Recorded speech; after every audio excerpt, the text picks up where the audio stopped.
Ada pasangan yang bisa kemudian bersatu, ada pasangan dalam bentuk lawannya hitam, lawannya putih, ya kan? Nah, ini nggak bisa bersatu dua-duanya. Awas, hati-hati. Taat lawannya maksiat. Pasangan yang dimaksudkan lawan, tadad dalam bahasa Arab. Nggak bisa menyatu. Maka biasanya ini akan saling mengalahkan. Kalau yang satu unggul, yang lainnya turun. Yang satu turun, yang lain naik. Demikian kalau orang sudah terbiasa menjauhi maksiatnya ditekan, maka taatnya akan naik. Kalau nggak percaya silahkan. Kalau orang sudah terbiasa menghindari kosakata yang kotor, maka di lisannya akan keluar yang baik-baik saja. Kalau dia terbiasa kemudian melihat yang baik-baik, maka maksiatnya yang buruk-buruk tidak akan pernah dilihat. Sebaliknya, maaf, kalau terbiasa melihat yang haram, maka kepada yang halal itu akan nggak suka. Saya sering katakan, kalau suami-suami sudah senang melihat wajah-wajah yang bukan mahramnya, pasti ada rasa ketidaksukaan pada istrinya. Ketika seorang suami sudah tidak senang memandang istrinya yang halal, itu berarti matanya sering dipakai melihat yang haram. Sama persis ketika istri sudah tidak senang memandang yang halal dari suaminya, maka seringkali dia melihat wajah-wajah yang diharamkan kepadanya. Coba cek berapa banyak Anda menggali status di media sosial. Silahkan cek berapa banyak wajah-wajah yang seharusnya dilihat Anda lihat dan seterusnya. Ini gambarannya. Anda tinggalkan ini, ya di bulan-bulan ini pahala dapatkan, maka konsekuensinya taatnya pasti akan bertambah. Ini rumus ya. Jadi mustahil ada orang meninggalkan maksiat, taatnya tidak naik, itu mustahil. Mustahil. Jadi di bulan Rajab ini, yang harus Anda kerjakan, tingkatkan ketaatan, jauhi maksiat. Cara paling cepat, tinggalkan maksiat, maka ini akan naik. Nah, ada satu rumus, yang saat ibadah ini dikerjakan, rumusnya dilakukan, maka dua-duanya ini akan segera otomatis terjadi. Saya ulang, ada satu rumus, satu jenis ibadah, yang kalau Anda kerjakan ini, maka secara otomatis semua jenis maksiat akan ditinggalkan, dan semua jenis ketaatan akan dikerjakan. Ibadah itu namanya puasa. Cuma puasa.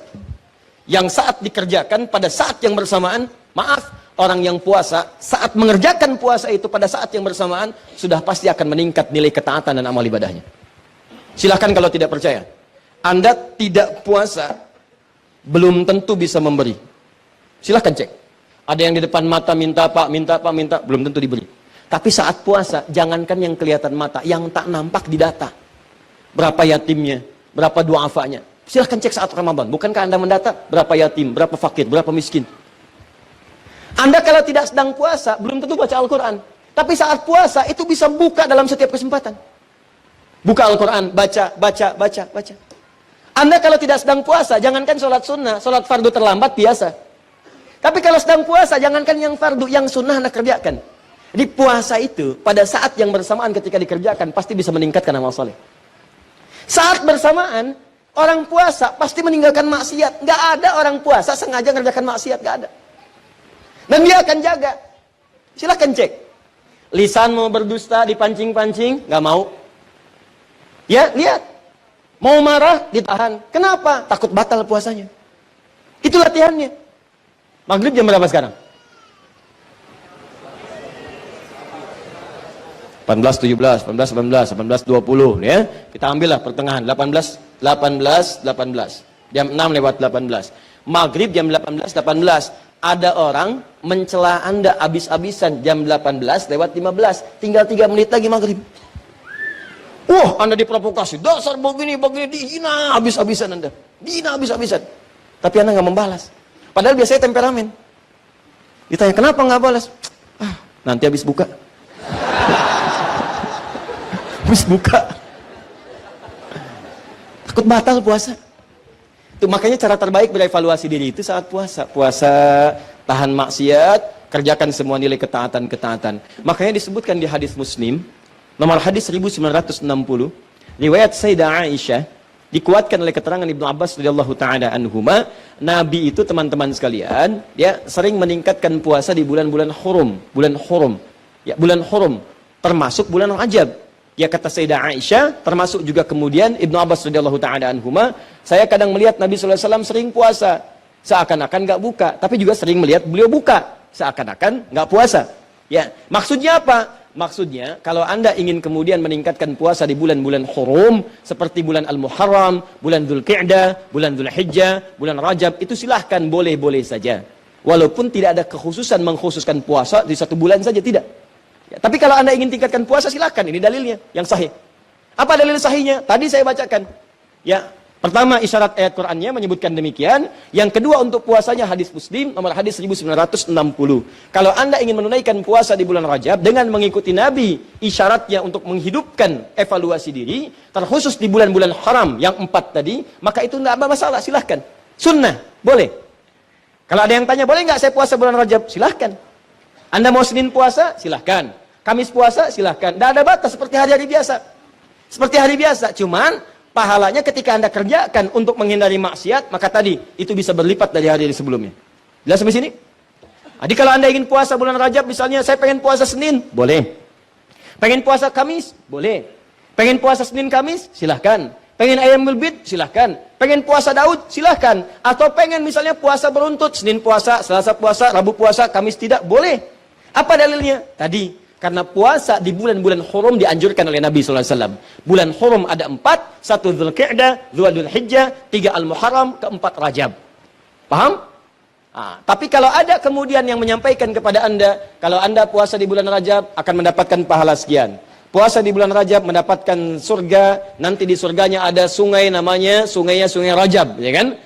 Puasa sehari di bulan Rajab, maka Anda akan diampuni semua dosa, dibebaskan dari neraka. Kalau sudah bebas dari neraka, ngapain puasa Ramadan?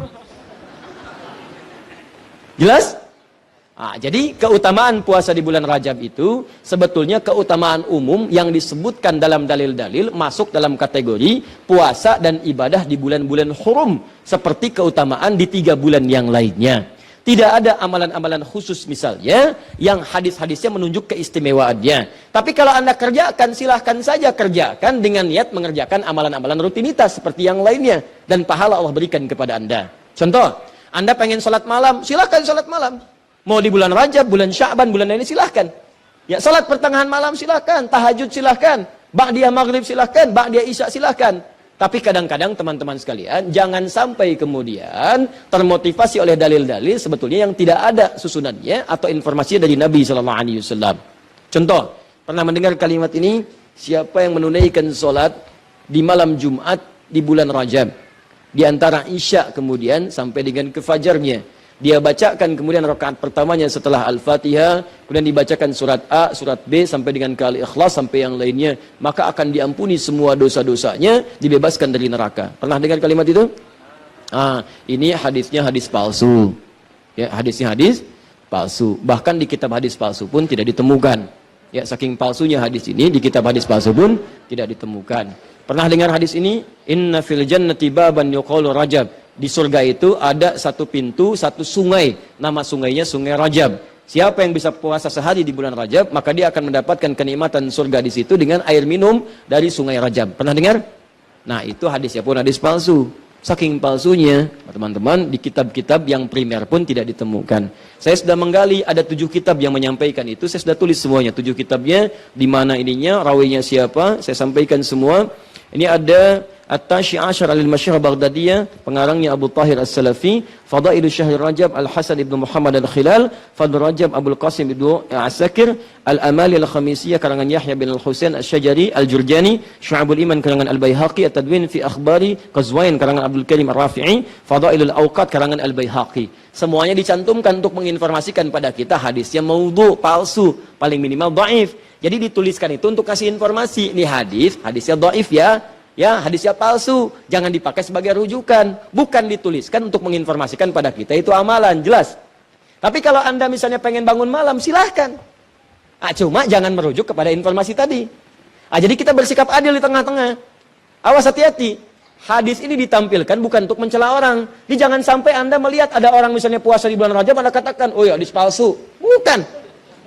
Karena dia bisa menggunakan yang sahih. Jelas. Anda sendiri nggak puasa, malah mencela orang. Jadi kalau pengen puasa silahkan, tapi gunakan sandaran yang sahih hadisnya. Jelas? Kalau malam pengen sholat, boleh nggak? Boleh. Silahkan tunaikan sholat, tapi jangan jadikan hadis palsu sebagai sandaran. Paham? Ustadz, kenapa hadis-hadis itu muncul? Pada asalnya niatnya baik, cuma dilakukan dengan cara yang salah. Apa niat baik itu? Ada sebagian orang melihat keutamaan banyak di bulan Rajab, tapi orang banyak meninggalkannya. Akhirnya dibuatlah anjuran-anjuran untuk mengerjakan itu semua. Cuma dituliskan dengan cara yang salah. Begitu disampaikan dengan cara yang salah, jadilah kemudian acuannya keliru. Itulah asal munculnya orang banyak mengerjakan amalan mengacu pada dasar-dasar yang kurang sempurna. Paham sampai sini? Jadi kalau saya tanya, boleh nggak puasa di bulan Rajab? Boleh. Boleh nggak sholat malam di bulan Rajab? Boleh nggak sedekah di bulan Rajab?